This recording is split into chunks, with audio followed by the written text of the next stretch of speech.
বিজয়ের পরে রাজনৈতিক অগ্রযাত্রার দিকে আমরা যেতে সাহস করেছিলাম। প্রকৃত অর্থে আমি বলেছিলাম এই অভ্যুত্থানের পরে দেখবেন বিভিন্ন বিশ্ববিদ্যালয়ে অনেকে ভাইস চ্যান্সেলর হয়েছেন, ইউজিসির মেম্বার হয়েছেন, পিএসসির মেম্বার হয়েছেন, অনেকে বিভিন্ন দলের পরিচয়, কেউ বিএনপির, কেউ জামাতের, বিভিন্ন ক্ষেত্রে। কিন্তু আমি গতকালকে সাকিব ভাইয়ের সোশ্যাল প্ল্যাটফর্মের একটি পোস্ট দেখছিলাম।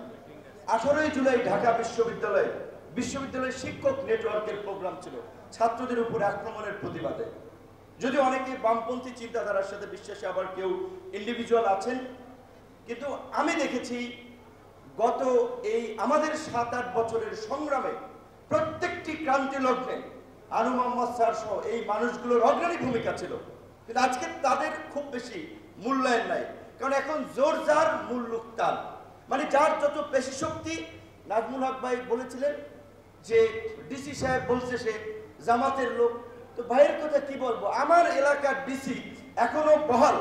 তার বিষয়ে আমি কমপ্লেন দিয়েছিলাম সালেউদ্দিন সাহেব সহ রিজওয়ানা সহ উপদেষ্টাদেরকে রোজার ঈদের সময়, যে তিনি বলছেন যে করলাম না চাকরি, বিএনপি ক্ষমতায় আসবে, রাজনীতি করব। তো আমি বললাম তাহলে ভাই আপনার যদি এই উপলব্ধি হয় আপনি এখনই আল্লাহর রাস্তায় চাকরি ছাইড়া দেন, কারণ এই অভ্যুত্থানের পরে এখন আবার প্রশাসনের বিহেভিয়ার এরকম হবে এইটা আমরা প্রত্যাশা করি না। তো প্রশাসনের কোনো চরিত্রের পরিবর্তন হয় নাই।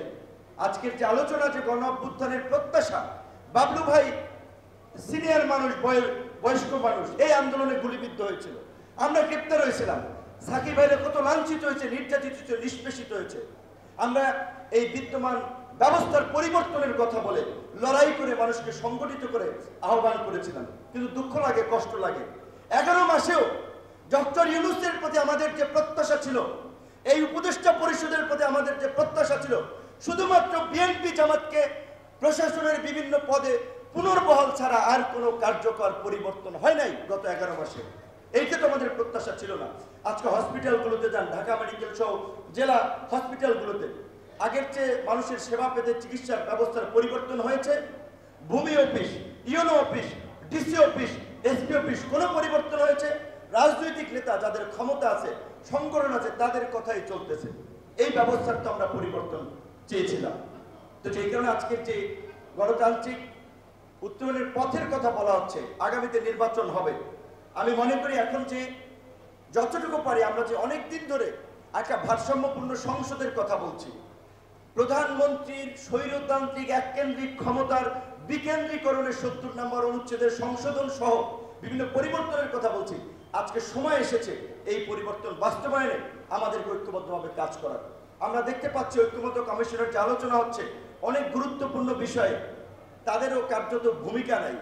তারা গা ছাড়া ভাব, লাগাম ছাড়া ভাব ছেড়ে দিচ্ছে হাউজে, ঐক্যমত্য তৈরি হচ্ছে না।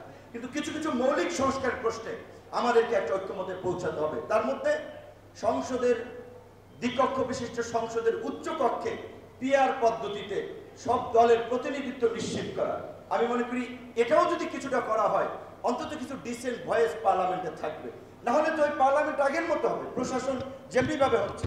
সর্বশেষ আমি যে কথাটি বলে শেষ করব, যে এইখানে যারা আছেন তাদের প্রত্যেকে সামাজিক রাজনৈতিকভাবে গুরুত্বপূর্ণ ব্যক্তিবর্গ।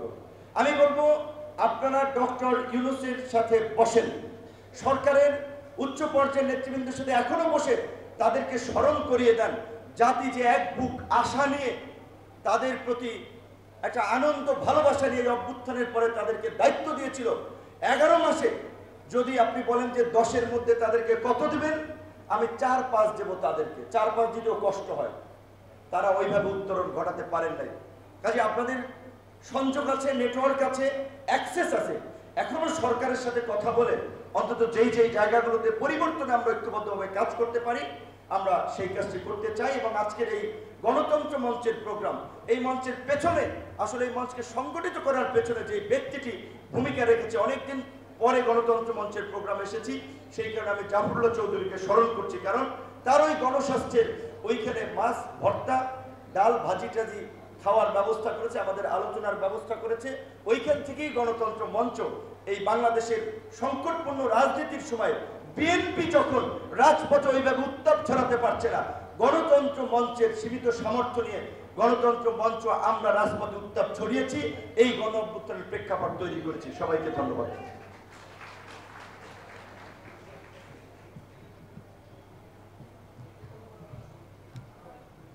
ধন্যবাদ নুরুল হক নূর, সভাপতি গণ অধিকার পরিষদ।